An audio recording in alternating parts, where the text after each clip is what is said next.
The Unhappy Hour on the new AmericanMedia.com. All right, everybody, we're back. If you're listening live, it took just a couple seconds. If you're listening after the fact, we have split this show up into 3 segments so that you can find the specific stuff you want to talk about, the things you want to hear, the things you are interested in. However, we will mix in some politics and other sports, and we were talking college football in the last segment about March Madness. Check them all out. Subscribe, youtube.com/thenewamericanmedia, and go to thenewamericanmedia.com. That's where our live feed for these shows that we do.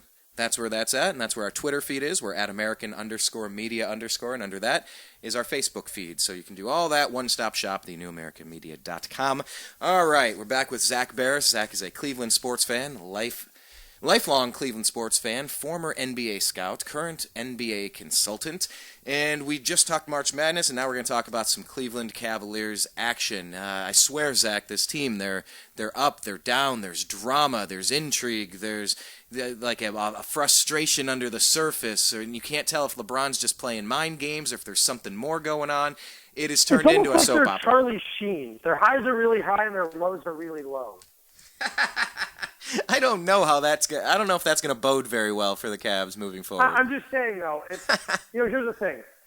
I am not worried. I'm not sitting here hitting the panic button that LeBron's walking away next year. I'm not. I've been right on just everything about LeBron so far. I haven't guessed wrong. And it's not even a guess. It's a matter of putting 1 and 2 together. Well, put them together for us. Tell us why. Put 1 + 2. I think the Cavaliers right now are. I mean, honestly, I think they're just lazy right now. I think they don't care until they get to the playoffs, and I don't think it's a big deal. I want them to see. I'd like to see it. Here's the thing: we've watched them at points this season beat the crap out of San Antonio, beat the crap out of any team they want. The LA Clippers. The only team they had a problem with was when they were going through it again, was Golden State. Right.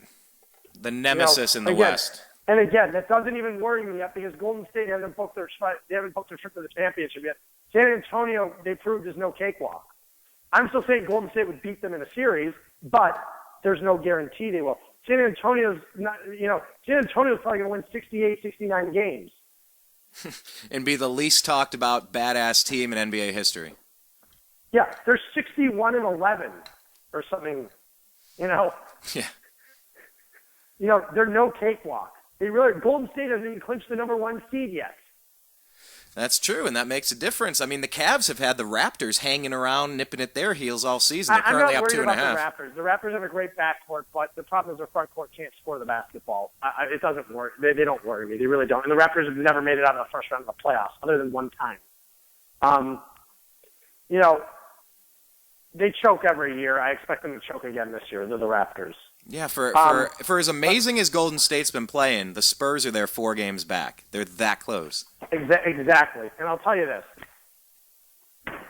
Cleveland, what they're doing right now, LeBron's comments, I seriously believe LeBron is just trying to get a rise out of everyone.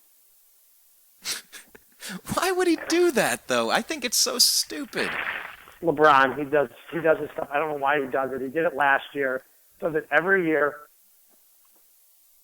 I wonder what the reason is. It's very premeditated. When the Cavaliers are down in a series and they're on the brink of elimination, I will be worried. But until then, I'm not going to sit here and hit the panic button. Yeah, people are wondering if he's hitting the panic button. They turned it to a whole other level during the playoffs last year. That's true. And Dellavedova's playing better. The team is healthier. I would say we have more time in the same system, except we switch systems. Made a switch to Tyronn Lue. Talk again. I mean, I'm going to talk to you every week about it. What are you seeing out of the style of play and the results from Tyronn Lue's Cavs compared to... Again, they have their great nights and they have their bad nights. It's very similar than with David Blatt. I mean, I still don't know what you accomplished by firing David Blatt. I'm still going to ask the question. I don't know the answer either. That's why I keep asking you that question. So I guess we're both asking each other. I can't answer it either. I really can't. Time will tell, and let's face it, LeBron James is the coach of that team anyway. It's really that easy. I think come playoff time, I just don't think they're going to have to hit the panic button. They really don't.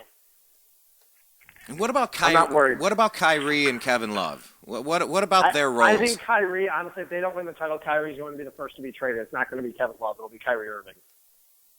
Interesting. Probably to Clippers. I think he's very overrated. He doesn't pass the basketball. I think he's pretty overrated. I just don't think you could trust Kyrie handling the ball. He's a scorer. I'd trade him a second for Chris Paul, and I wouldn't even hesitate. Yeah.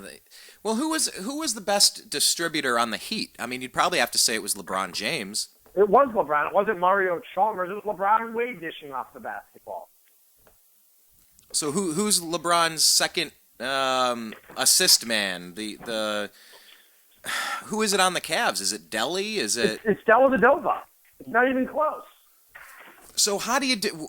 Based on the Cavs' strengths and based on the Warriors' strengths, let's just imagine for a second that we're the lineup. No disrespect to the Thunder or Spurs or Raptors or anybody else in the league, but, let's just play that game. The Cavs' strengths and weaknesses matching up with the Warriors' strengths and weaknesses right now.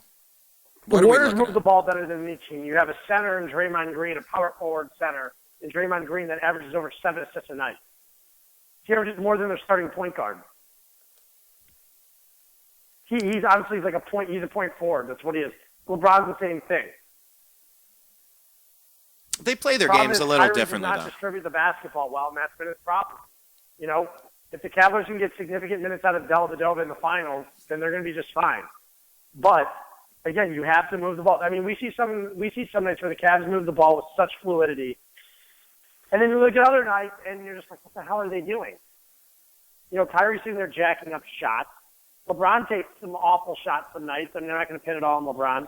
But they do have their moments. I mean, trust me, I can tell you if Kyrie Irving screws this up and isn't playing team ball, he'll be traded. I can tell you that right now. Because if he had Chris Paul on his team, they'd kill the Warriors. I think they'd kill any team. And you know that Chris Paul makes everyone that much better. Well, and LeBron and Paul are very tight. Because that's what LeBron's doing. He's talking about playing, he wants a dream team with all of his buddies one time before he retires. LeBron could do that here because I'm going to tell you this right now. Kyrie Irving can be swapped for Chris Paul in a second. Kevin Love can be swapped for Carmelo Anthony in a second. That gets you two of the guys right there. All it would take is Dwayne Wade coming via free agency. I can tell you this right now. It's not going to happen in Miami with LeBron going to the Heat. Tell me one time, because I haven't refreshed, what are we looking at with the contracts of Kevin Love and Kyrie? Are there no trade clauses, or because they've hit 5 years? No, there's no trade clause. Both of them can be traded today. Not today, obviously, not today. We're past the trade deadline, but in the offseason. I'm not saying it's going to happen and instantly make the Cavaliers an older team. But yeah, it would. If you can, fine. I just want my damn title. I don't care how I get it. Say, hear, hear. That's exactly what I've been screaming for 30-something years. I just want my thing title. I've waited long enough. I want my MT. I'm older than you. I've waited long enough. And they're my dad's age. We've all waited too damn long. The rent is too damn high. We've waited too damn long for a Cleveland championship. It's insane. I don't know. My dad moved here in '69 and hasn't seen a title. Disgusting. I've talked with John Tellich from Fox 8, and he was at that 1964 game as a little boy, that championship with the Browns, and nothing since. It's just astonishing to live such a full and rich and rewarding life, except for that big gaping hole where a championship from somebody should have been. Just at least one moment to hang your hat on. And I'll say the Buckeyes have given me 2 of those moments, because I am a big Buckeye fan. The Indians were one strike away. Yes. One strike away from winning the World Series. I was at all 3 home games of the '97 World Series. I remember it like it was yesterday. Yeah. And I'm sitting here looking out my window right now at Progressive Field. Sitting out here looking at it, watching them putting up the extended netting around home plate. And I'm thinking to myself, I remember exactly, I was in section 140, row K. The end of the visitors' dugout, 5 rows back for the World Series in '97. I remember exactly what I wore to that game, what I wore to those games. I picture it like it was yesterday. And that was 19 years ago. I'm looking at there, and I can remember exactly where I sat and what I was wearing to that series. I still have the cigar that was in my mouth. It's yeah. Were you 12? What was I, 12? No, I was a freshman in college. I was at Bowling Green, and we were watching 18. it. So, but like Brian, I was there. I was wearing my Indian sweatshirt with my Ohio State Buckeyes starter jacket on top of that, my Cleveland Indians World Series patch hat. Your Zubaz. The new era. Probably a pair of LA Gears or Nike. Were you wearing your Zak Baris? I mean, but it was. I remember coming down there. I remember going to all the playoff games in '97, '98. I remember '96 even when we lost to the Orioles. '95. I remember them like it were yesterday. I was 8 years. I was 7. I was almost 8 years old. I was 7 years old in '95. 8 years old. At the beginning of November. I mean, I remember, but I still have those memories like they were yesterday. Yeah. I promised myself that when Cleveland wins the first championship, I'm going to smoke that cigar from 1997. You better put that thing back in the humidor. You know what? I don't give a damn. That thing damn. is probably dry as can be. Of course it is. It's going to be terrible, and I won't mind at all. I'll wash that down with a really nice one. How about that? Do the ceremony, the cleansing. Just get rid of that thing. Light it on fire. I don't care. Put some Zippo fluid on it. This is their year to do it. They are just as talented as any other team in the league, and they can win if they want to win. They just need to play like it. And I have no doubt in my mind they turn it up to another level during the playoffs. We witnessed it last year. I expect to see it. LeBron has been to 5 straight titles. That's kind of important, kind of significant. Expect him to be there for a 6th. Yeah. I am. They turn it to another level in the playoffs. And every time they've been on the brink in the last 5 years, what has he done? He's turned it to another level. Big time. What do they say with it? What's that quote? Big time players make big time plays in big time games. We've seen it. We've seen it happen.